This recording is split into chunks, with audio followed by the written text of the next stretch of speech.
Coming to paperback and e-readers, John Haynes, A Thorn in My Side. The man who rules the world takes on an agent from the CIA from the Black Boule in this action-packed all-new John Haynes series adventure.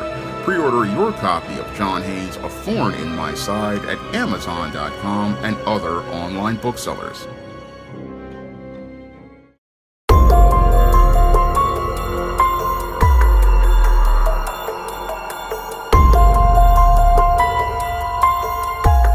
A postal worker was stabbed to death by a woman in a Harlem bodega for allegedly skipping in the line to pay for a sandwich.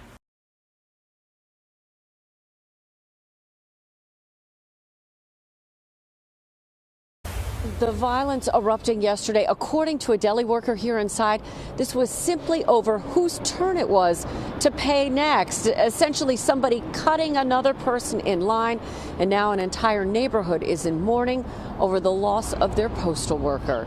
An entire neighborhood fondly remembering this dedicated postal worker. This all happened inside Joe's Grocery on West 118th Street yesterday here at Lenox Avenue around 2:30 in the afternoon. The man, the victim, has been identified as a postal worker, 36-year-old Ray Hodges, who lived in the Bronx. He'd been working his postal route, his cart seen parked outside. He'd come in for a little bit of lunch, and as he went to pay for his sandwich and was waiting in line, that's when the dispute reportedly erupted, quickly turning deadly. Hodges stabbed 7 times. Despite being taken to the hospital for treatment, he was not able to survive those wounds. Police have now arrested 24-year-old Jaya Cruz of Harlem, charging her with second-degree murder. They recovered a knife at the scene, the news quickly rippling through the neighborhood, where residents remembered their mail carrier. People don't have any tolerance. People are really, I don't know what's going on in society. I don't. People are angry about a lot of things. Scary. The man is doing his job. You know, they come to my building every day to deliver mail. I know the guys who deliver mail. And just like that, he's gone. The Postal Inspection Service releasing a statement saying in part it takes matters involving the safety and well-being of Postal Service employees as a top priority.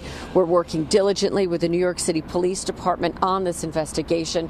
And of course, if anybody knows anything else or witnessed anything inside, police do want to hear from you. Now, in this disturbing alleged incident that took place at a deli on Lenox Avenue, letter carrier Ray Hodges, who was on duty delivering mail, stopped inside of a bodega, and as he stopped inside of this bodega to put in an order for a sandwich, he was looking to go out and pay for this sandwich when Jaya Cruz got upset that she believed that he had skipped in line to pay for his sandwich before her.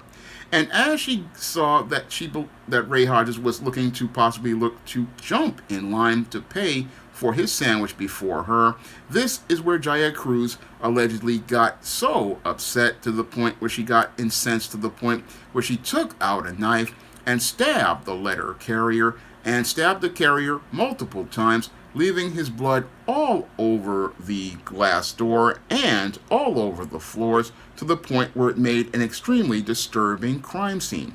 Now, after participating in the stabbing spree, Jaya Cruz was quickly arrested and charged with second-degree murder as related to the murder of this letter carrier, and the police have her in custody and are keeping her in custody as related to this heinous crime.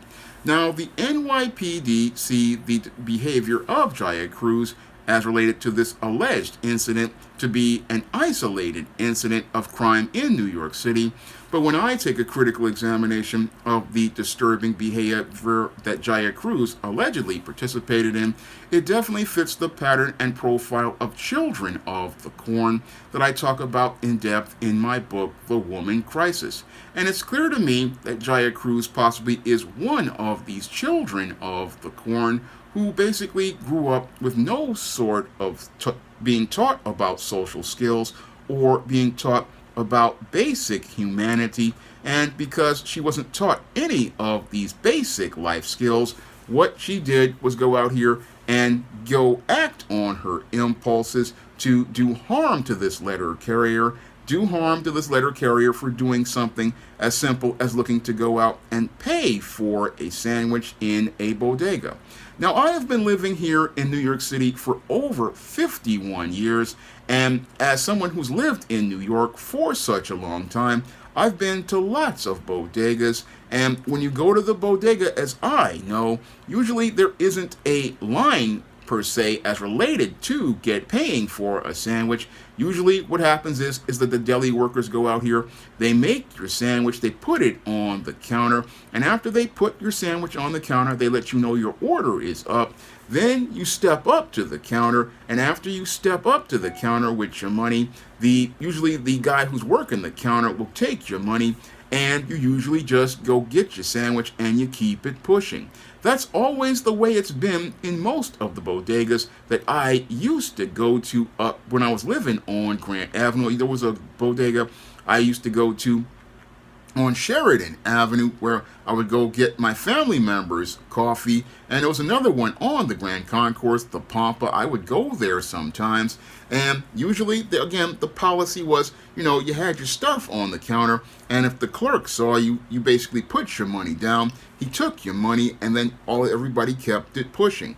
But in the case of this whole situation, this young lady didn't really understand how things worked as related to this bodega, and sadly what happened with her is that she got in her feelings about this guy just stepping to the counter to go pay for his sandwich, because he was possibly, again, having to continue doing this route, and he was looking to eat as he was going on the route, because again, these postal routes, they take hours to complete. I mean, they got mailmen around here, and sometimes these guys don't get finished until about 7 o'clock, and usually people who see the postal workers, they respect the postal worker, and they'll say, okay, cool, dude is out here, he's delivering mail, and he's got stuff for me, so I'm gonna show this dude a little bit of respect by, stepping aside. But sadly, in the case of Jaya Cruz, she didn't understand how to respect older people as related to them being older, or respect the authority of a person's position. But any person who's been raised right, we would say, okay, that cop who comes into the bodega, yeah, he gonna come first before me because he got to go on patrol. That EMS worker, they definitely got to go ahead. Cool. The firemen, cool. We understand that it's all right. And again, it's just a few seconds out of your life as related to paying for this item. And we just, again, understand this because when people are raised right, they know how to navigate through their emotions. They know how to navigate through their emotions regarding these situations and say, this person should come as a priority because they're doing service for the community. They're doing service for the community, so I can give him a step aside and let this dude go out here and be able to do their work. That's what healthy adults understand. But sadly, Jaya Cruz is one of these people who was basically raised dysfunctional. And as she's raised dysfunctional, she basically, one, has poor self-control and poor discipline, and two, has no understanding on how to respect people in the community. And that's basically shown by the way she went berserk by thinking that, oh, he stepped ahead of me in a line, when there usually, and when I've been to bodegas for many years, usually there ain't no line. You just usually wait for your turn. Again, as the clerks acknowledge you, usually you just wait for your turn. And when it comes to the sandwiches, once they come up, it's just basically, again, people coming up, and they just go pay for their items and they keep it pushing. But this woman, again, had no, again, self-control, and because this woman was emotional, she just went completely berserk and acted on her impulses as related to this minor situation, a minor situation that I have been in many places, like fast food restaurants, like lines in supermarkets, like places like bodegas. And again, I don't let it faze me at all. No, I don't let it faze me at all if somebody wants to skip in line. I just say to myself, if you're in that of a hurry, cool, go on right ahead, because I understand that there are more important things in life than the few minutes I'm going to be on this line. There are a lot more important things in my life than the few minutes I'm going to be on this line. And sadly, that wasn't taught to Jaya Cruz, that there's things more important in life than being in this line. Intangibles such as your dignity, such as your self-respect, and things like intangibles like your freedom. And what's really sad here is that this 24-year-old woman, who is basically in near the prime of her life, threw away her freedom all over something as trivial as a place in a line inside of a bodega, threw away her freedom all because she got caught in her feelings about being slighted, about something so trivial, about somebody what she believed cut in line. When, again, if you've lived in the New York City and you know bodegas, they ain't really no line. You just understand, okay, dude is here, he's paying for his stuff. Okay, I'm just going to sit back and lay back in the cut. And again, lay back in the cut because my freedom has higher value than that sandwich, which she never got a chance to eat because she was not thinking at all. She did no critical thinking at all and had no foresight. And because she had no critical thinking or foresight, what's happening to Jaya Cruz is she's going from being able to sit there and again be able to pay for a sandwich in a bodega to winding up on Rikers Island, where if she goes out here getting wild in the line with the other female inmates, if she gets out of line with those female inmates, it's going to be a lot rougher. And if she is convicted, and there may be a high possibility that this woman does get convicted, because if the video is on in the store showing her again attacking this federal worker, she's not only going to have to deal with state charges as related to second-degree murder, she's going to be dealing with federal charges for assaulting a postal worker. So this 24-year-old woman in an instant basically destroyed her entire life, because she's going to go from, again, being free on the streets to be able to eat sandwiches at the deli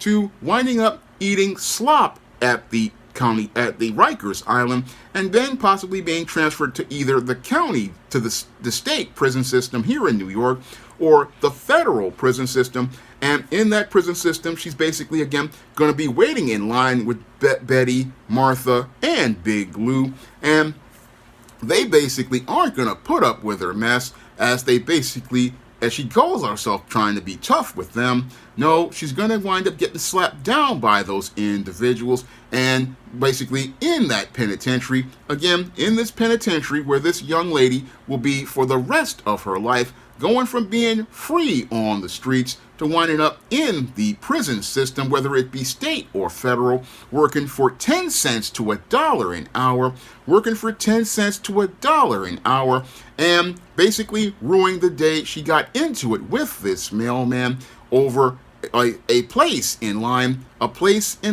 because now that she's going to be in this prison system working for, again, 10 cents an hour to $1 an hour, and basically, again, trying to save up money for commissary, where they basically are going to charge her anywhere from about $1.50 for a pack of ramen noodles, or charge her $2 for a Little Debbie snack cake, because that's how it roll in the commissary. And again, this woman threw away her freedom and is going from being in a bodega paying $1 for a fudge round, or 25 cents for some ramen noodles at the Dollar Tree.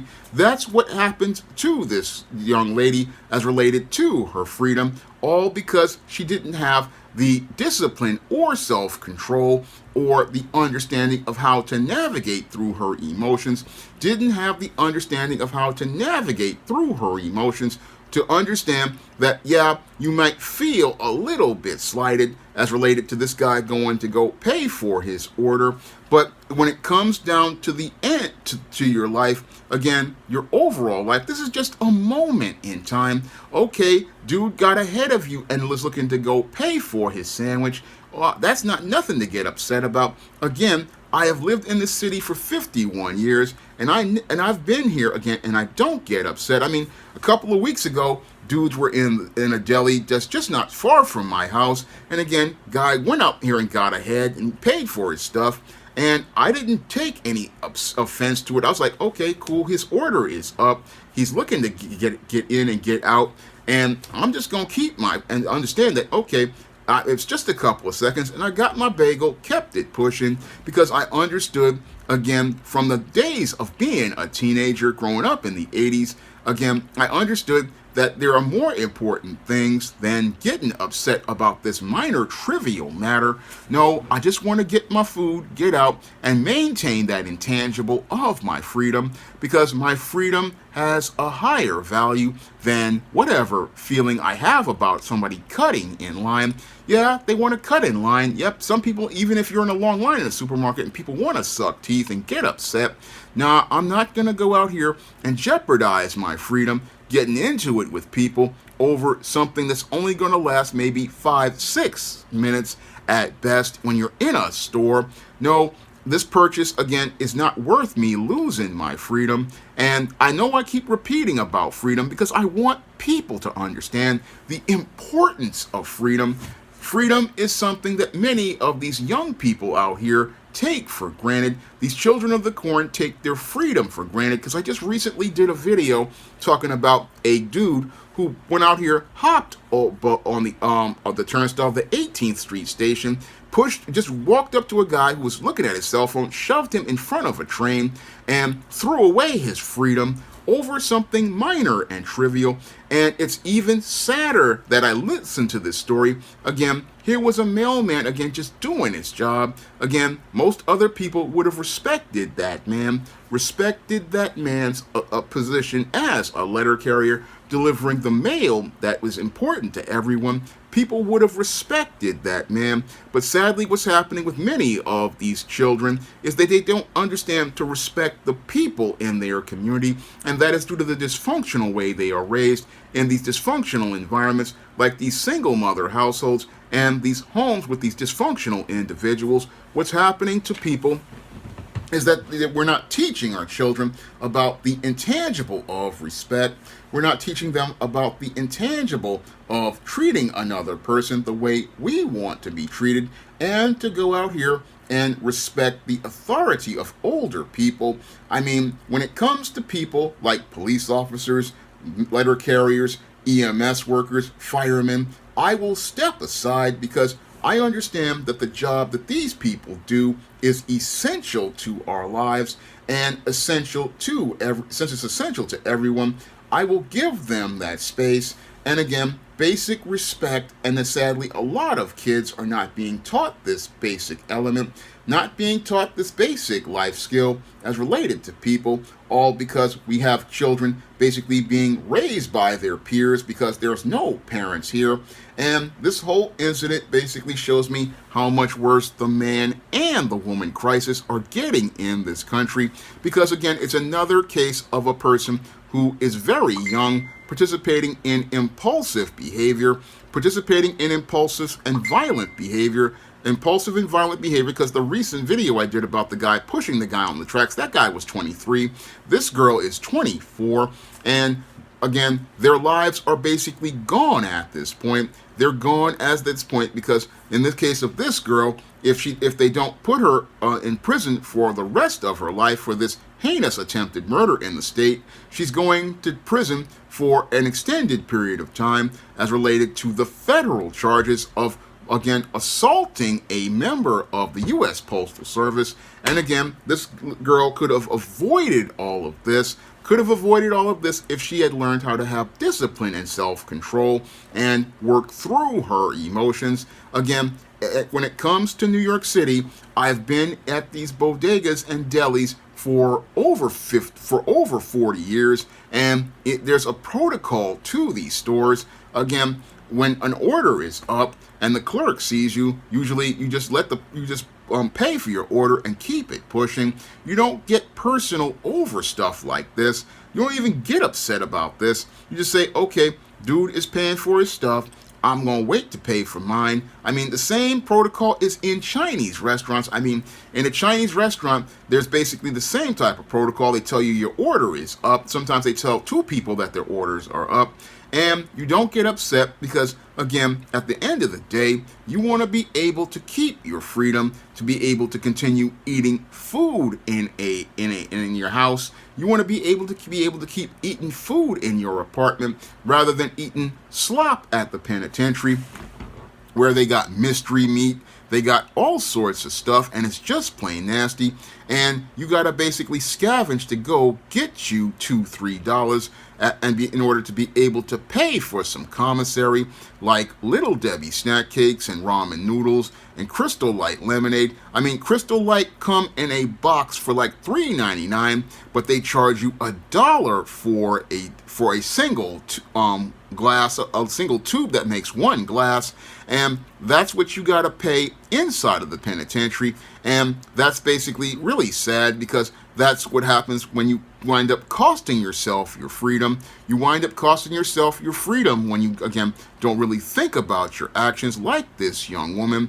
And sadly, there's a whole 2 to 3 generations of women, girls like this who are children of the corn that basically grow up like stalks because they are not taught how to navigate life. And sadly, this child of the corn has grown up and become an adult woman in crisis. Now, if you want to learn more about what leads to girls growing up to become children of the corn that become women in crisis, you can pick up my book, The Woman Crisis, on Amazon.com in paperback and Kindle format. You can also find The Woman Crisis at other online booksellers like Draft the Digital, Google Play, Barnes & Noble, and big box retailers like Walmart and Target. And if you want to see me talk more about the children of the corn and what we can do to be able to stop children from growing up to be children of the corn, you can drop a donation to the Patreon, the PayPal, or the Cash App by clicking the links in the description box. That's all I have to say for this video. You can comment, rate, and subscribe. Now available in paperback. From the author of the critically acclaimed book, The Man Crisis, comes The Woman Crisis. Learn why so many women have become lost in their quest to have it all in The Woman Crisis. Get your copy of The Woman Crisis in paperback at Amazon.com and online booksellers today. Support Black-owned and Black-operated digital broadcast media. www.niceradionetwork.com. Nice Radio Network, broadcasting 24 hours a day, 7 days a week.